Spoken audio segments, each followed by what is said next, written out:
Hey guys, welcome to episode 2 of the new Nightmare Wrestling podcast.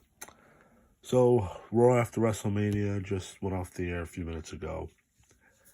As far as the championship picture, not much was told tonight. According to Roman, we're going to have to wait until Friday night to find out what happens.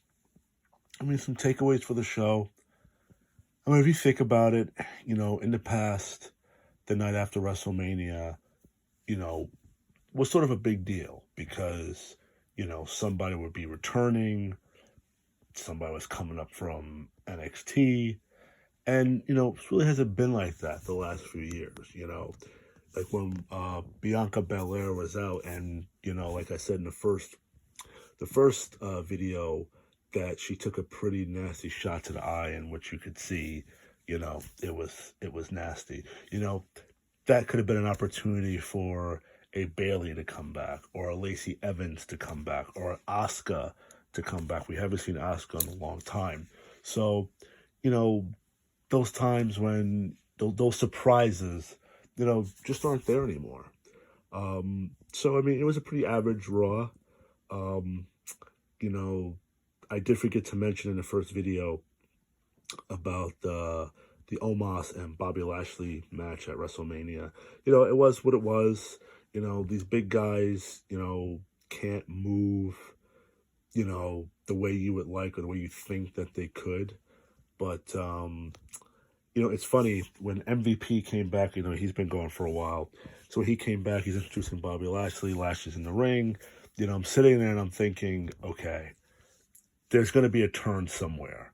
Either Lashley's going to say, it's been great, but I've been managing without you. I don't need you anymore. Still staying face, but, he was going to dump MVP, or MVP was going to turn on Lashley. And I'm thinking, well, if MVP turns on Lashley, who's MVP, who's that guy going to be that's going to help him take on Lashley? And, it probably should have been an obvious answer. It was going to be Omos, but I didn't see Omos. So I saw a turn coming, but, MVP with Omos, I wasn't quite expecting that. So, we see what Lashley's going to be doing for a while. That guy, Veer, whatever, he finally showed up after God knows how long. I don't know. I just don't see him lasting long. I don't. So just gonna bypass him. I think the other thing you sort of saw, or you can see coming, is a heel turn for Rhea Ripley. Obviously next week they're not going to win the women's tag team champions. Either Rhea's going to get pinned because of Liv Morgan, or Liv Morgan's going to get pinned. But either way, there's a heel turn coming.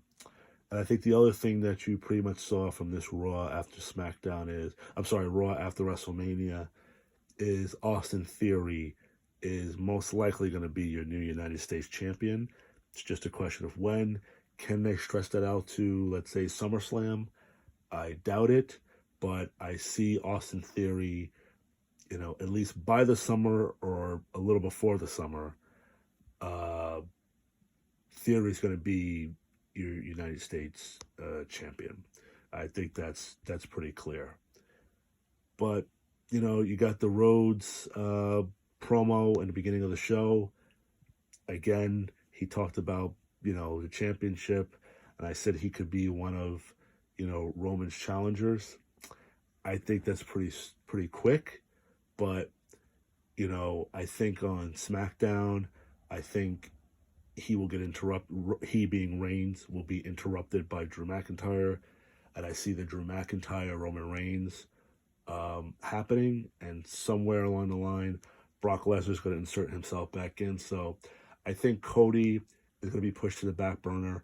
I probably would think, at this point, obviously things change. I could see at this point, Cody probably not challenging for the title probably until after SummerSlam. Maybe around Survivor Series even. But I just see Drew McIntyre up next, and somehow Brock Lesnar is going to insert himself.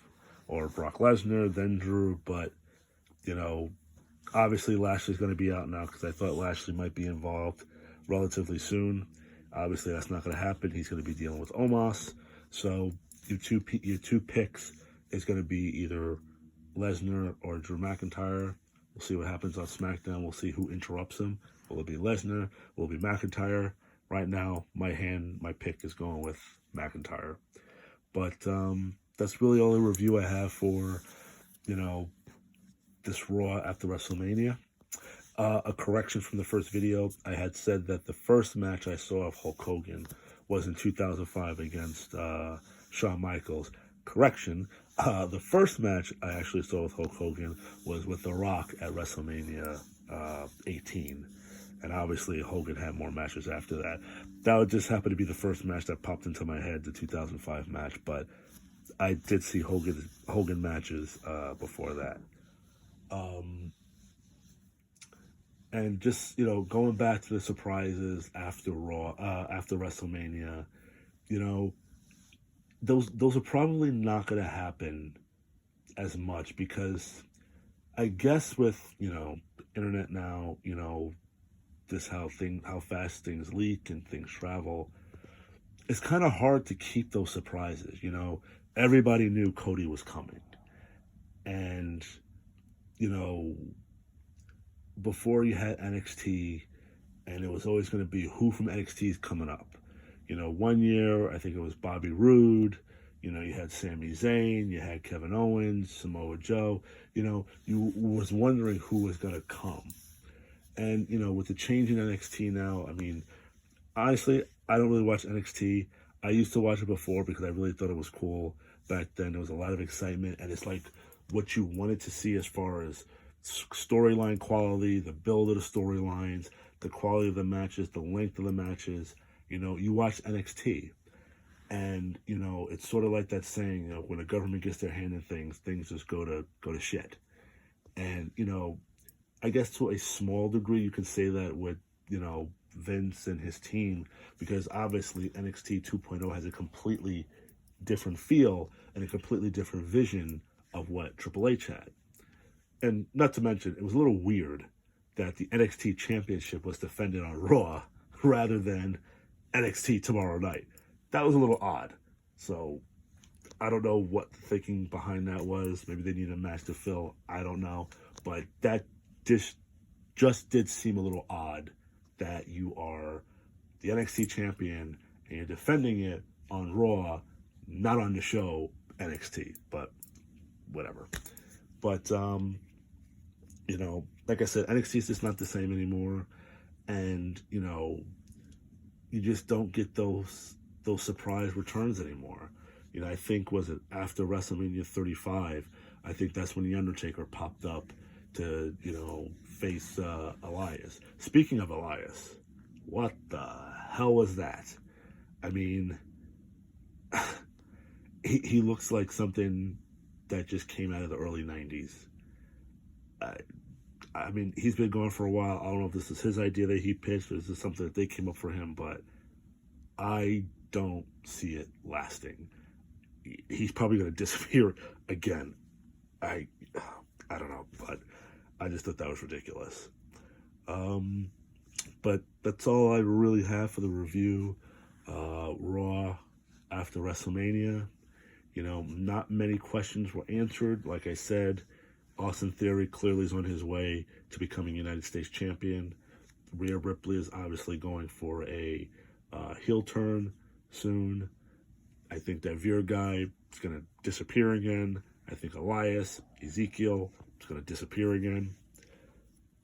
And, you know, I think at some point we'll see the new member of Edge's faction. I think there will be another person that will be added.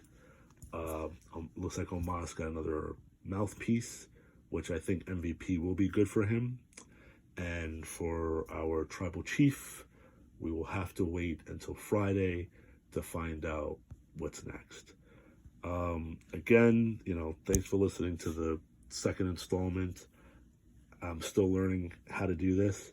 I did put a thumbnail up for the video, but I thought it would play when you listen to the video, but I looked and I see it's not.